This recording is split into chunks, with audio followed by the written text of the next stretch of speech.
नेपालको बाटो जस्तै फिल भयो। उठेला बल्ल उठे मेरो छोरी हेलो भन्दियो। हेलो एभ्रिवान, मम्मीको ब्लगमा हजुरहरूलाई स्वागत छ भन्यो छोरी।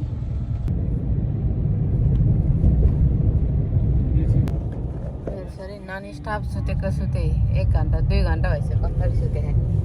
अनि यहाँ राख्थेनको नेटै छैन, अहिले भाइहरू आयो भने कसरी फोन गर्छ त?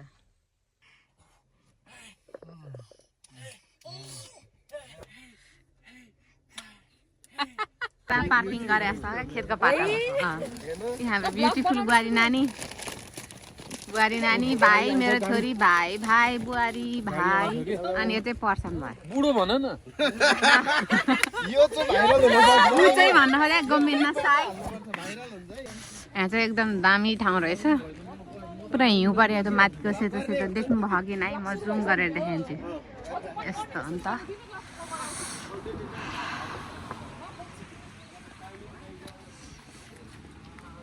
पुरै खेतको पाटामा पार्किङ गरे जस्तो क्या, तलै तल। यहाँ चाहिँ यहाँ छ, फेरि त्यहाँ छ, फेरि यता छ। यस्तो चाहिँ टोइलेट हो, हामी भर्खर गएर आएको। के होला दिदीको डर पनि छैन, लाज पनि छैन। यार मैले कस्तो भिडियो बनाएको थिएँ। Subscribe please, comment below, subscribe. Cheers. छोरा मान्छे बोलाएको ठाउँमा छोरी मान्छे बाठो हुनु भने थाहा छैन।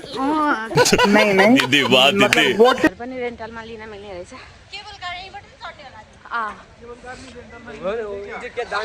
केबल कार अहिले हिँड्दा हो, देखाइन्थ्यो हिँडेकै रहेन छ।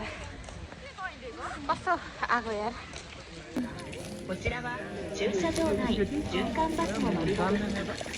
म त जान्दिनँ, म खेल्दिनँ।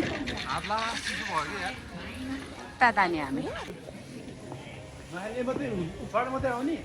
फ्री भयो। चस्मा कपालमा तपाईँको तागल छेके उभिएर जाँदैछ।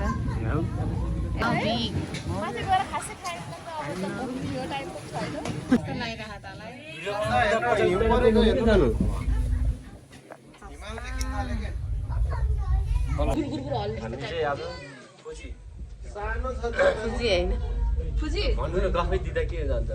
यसो बढाइ चढाइ दिनु पर्यो नि त। बाटो रहेछ खोइ जङ्गलभित्र पुरै हिउँ हिउँ। मलाई कस्तो लागिरहेको?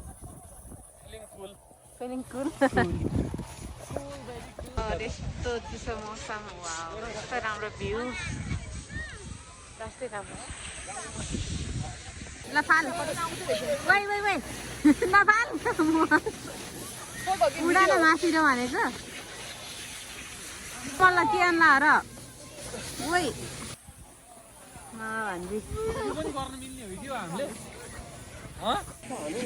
ओ माई गड, यहाँ पुरै यो पाहाड पुरै सेतै छ। परसम्म परसम्म पनि यहाँ फोटो सेसन भइरहेको। खेल्ने खालको ठाउँ रहेछ।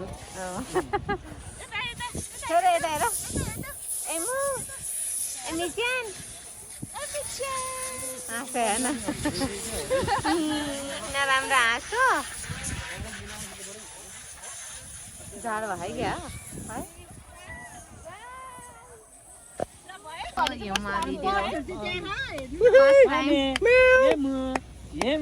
भ्यू चाहिँ खत्रै देख्दो रहेछ। त्यहाँ ट्रेन पनि हिँडिरहेको छ।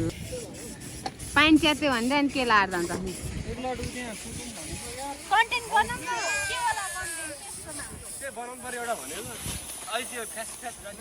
छोरी लिदिउँ न, म सुत्छु क्या।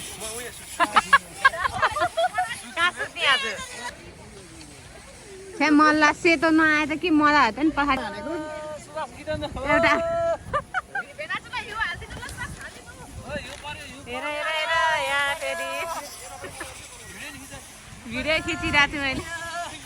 यहाँ मलाई के बचाएको छ यार।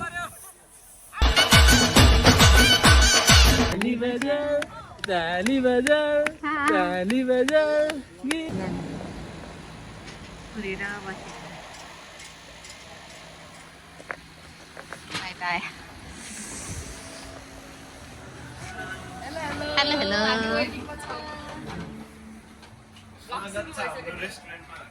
हाम्रो रेस्टुरेन्ट के अझै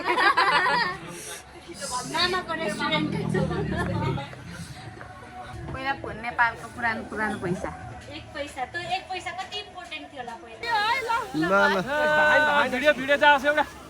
भिडियो खिचिरहेको छु मैले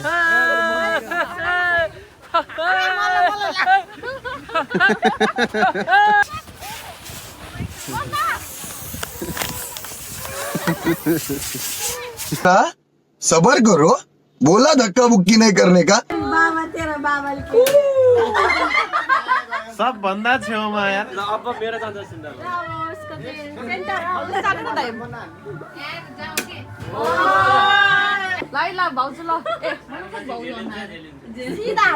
जेली भयो है जेली भयो